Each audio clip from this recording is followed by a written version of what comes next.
Hello dear student, welcome to my YouTube channel. तो आज इस वीडियो में हम 12th फिजिक्स के चैप्टर 1 जिसका नाम है वैद्युत आवेश तथा क्षेत्र, इस चैप्टर के एक बहुत ही इम्पॉर्टेंट नियम को पढ़ेंगे जिसका नाम है कूलाम का नियम। तो फ्रेंड्स, इस वीडियो को लास्ट तक ज़रूर देखें जिससे आपको ये नियम अच्छे से समझ में आ जाए। तो चलिए शुरू करते हैं। तो फ्रेंड्स, यहाँ पे सबसे पहले ये क्या लिखा है, कूलाम के नियमानुसार, कूलाम का नियम, कूलाम सा लॉ। कूलाम के नियमानुसार दो स्थिर बिंदु आवेशों के बीच लगने वाला आकर्षण अथवा प्रतिकर्षण बल दोनों आवेशों की मात्राओं के गुणनफल के अनुक्रमानुपाती तथा उनके बीच की दूरी के वर्ग के व्युत्क्रमानुपाती होता है। क्या इसका नियम? दो स्थिर बिंदु आवेशों के बीच लगने वाला आकर्षण अथवा प्रतिकर्षण बल दोनों आवेशों की मात्राओं के गुणनफल के अनुक्रमानुपाती तथा उनके बीच की दूरी के वर्ग के व्युत्क्रमानुपाती होता है। तो चलिए सबसे पहले हम चित्र बना देते हैं। कैसे इसका चित्र बनता है, चित्र बना के समझा दे रहे हैं, तो देखिए ध्यान से। यहाँ पे मान लीजिए आवेश हैं, दो आवेश, एक है Q1 और एक है Q2, ये दो आवेश हैं, ठीक है। और इनके बीच की दूरी मान लीजिए R है। क्या है? R। ये दोनों आवेशों के बीच की दूरी है, R है, ठीक है। तो ये दोनों आवेश हो गए, ये बीच की दूरी हो गई। तो लिखिए, यदि दो बिंदु आवेश, दो बिंदु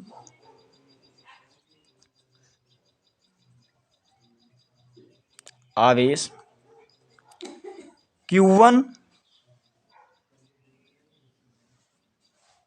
तथा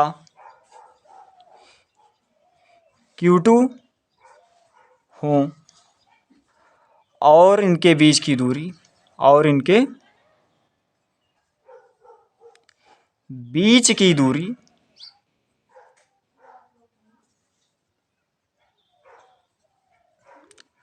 R हो, तो कूलाम का नियम तब जो है F बराबर F, देखिए ध्यान से, यहाँ लिखा है कि दो स्थिर बिंदु आवेशों के बीच लगने वाला आकर्षण अथवा प्रतिकर्षण बल। तो बल लिखा है, तो बल F से व्यक्त करेंगे। तो F फोर्स माने होता है बल, ठीक है। तो F बराबर, हाँ बराबर नहीं लगेगा क्योंकि यहाँ पे लिखा है लगने वाला आकर्षण अथवा प्रतिकर्षण बल दोनों आवेशों की मात्राओं के गुणनफल के अनुक्रमानुपाती, ठीक है। तो इसको जो है क्या करेंगे, अनुक्रमानुपाती, यह है अनुक्रमानुपाती का चिन्ह, निशान है। अनुक्रमानुपाती एक नियतांक है, ठीक है। तो दोनों आवेशों को गुणा कर दीजिए क्योंकि कह रहा है दोनों आवेशों की मात्राओं के गुणनफल के अनुक्रमानुपाती। तो दोनों आवेश Q1 तथा Q2 का गुणा कर दीजिए, Q1 गुणे Q2, ठीक है। अब उसके बाद कह रहा है इनके बीच की दूरी, अब इनके बीच की दूरी कितना है, R है। कह रहा है उनके बीच की दूरी के वर्ग के व्युत्क्रमानुपाती होता है। उनके बीच की दूरी क्या है, R है, तो इसका वर्ग कर दीजिए। अब वर्ग करेंगे तो व्युत्क्रमानुपाती कह रहा है, तो व्युत्क्रमानुपाती कह रहा है, तो इसको अगर अनुक्रमानुपाती कहता तो R² लिख देते या अनुक्रमानुपाती R², लेकिन व्युत्क्रमानुपाती कह रहा है तो यहाँ पे 1/R² लिखेंगे ऐसे, ठीक है। क्या लिखेंगे, 1/R²। तो यहाँ पे देखिए ध्यान से, ये अनुक्रमानुपाती जो है, अगर अनुक्रमानुपाती का चिन्ह हम हटाएंगे तो क्या हो जाएगा, जैसे मान लीजिए अनुक्रमानुपाती जो नियतांक है इसको मान लीजिए हम हटा दें, तो यहाँ पे हो जाएगा F बराबर, इसको ये अनुक्रमानुपाती नियतांक है तो इसको क्या मान लो, K मान लो। F बराबर K इंटू Q1 बटे Q2 आर स्क्वायर। ठीक है, आर स्क्वायर। इसको अनुक्रमानुपाती नियतांक को के मान लिए हैं। ठीक है, तो ये के हो गया। और ये जब एफ बराबर के मानेंगे तो इसको मान लीजिए समीकरण नंबर 1 मान लो चाहे। ठीक है, समीकरण 1 और इसको समीकरण नंबर 2 मान लो। अब दोनों की तुलना करेंगे तो एफ बराबर के इंटू Q1 Q2 बटे आर स्क्वायर हो जाएगा। ठीक है, अब जो है बिंदु आवेश, अगर यदि बिंदु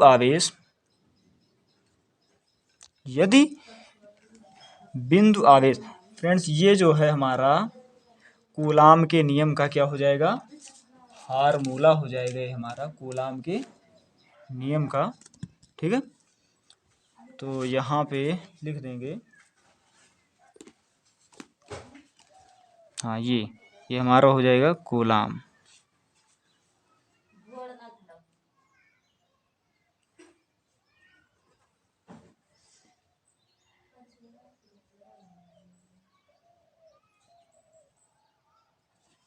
ठीक है, कूलाम के नियम का सूत्र हो गया।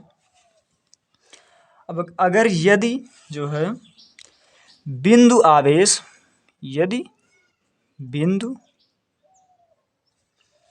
आवेश निर्वात अथवा वायु, ठीक है, निर्वात अथवा वायु, निर्वात का मतलब होता है वायु। ठीक है, निर्वात अथवा वायु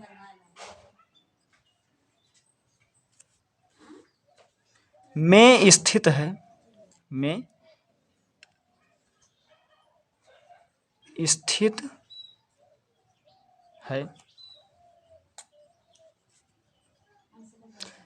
तब अनुक्रमानुपाती नियतांक को, तब अनुक्रमानुपाती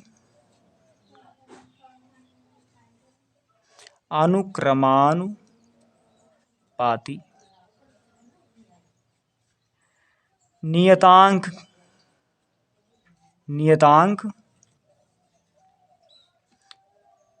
के को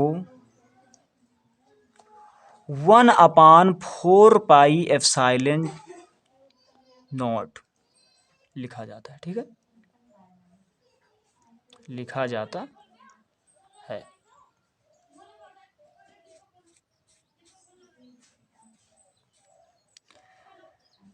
तो यहां लिखेंगे F बराबर 1 के स्थान पर लिख देंगे 1/4 pi epsilon not into Q1 Q2 बटे आर स्क्वायर। ठीक है, तो ये जो है हमारा ये सूत्र हो जाएगा निर्वात के लिए।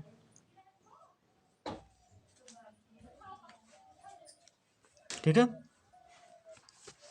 अब यहां पे ध्यान दीजिए 1/4 पाई एप्सिलॉन नॉट का मान होता है 9.0 गुणे 10 की घात 9। ठीक है, ये इसका मान होता है। और यहाँ ये लिखेंगे आगे न्यूटन मीटर स्क्वायर प्रति कूलाम, न्यूटन मीटर स्क्वायर प्रति कूलाम। ठीक है, अब ये जो एप्सिलॉन 0 होता है, एप्सिलॉन नॉट होता है, ये होता है निर्वात में वैद्युतशीलता। क्या होता है, निर्वात में वैद्युतशीलता, वैद्युतशीलता, निर्वात में वैद्युतशीलता, एप्सिलॉन नॉट का मान, एप्सिलॉन नॉट को निर्वात में वैद्युतशीलता। ठीक है, तो फ्रेंड्स कैसा लगा आपको ये वीडियो, कमेंट में ज़रूर बताएं। एवं चैनल को सब्सक्राइब तथा वीडियो को लाइक ज़रूर करें। धन्यवाद।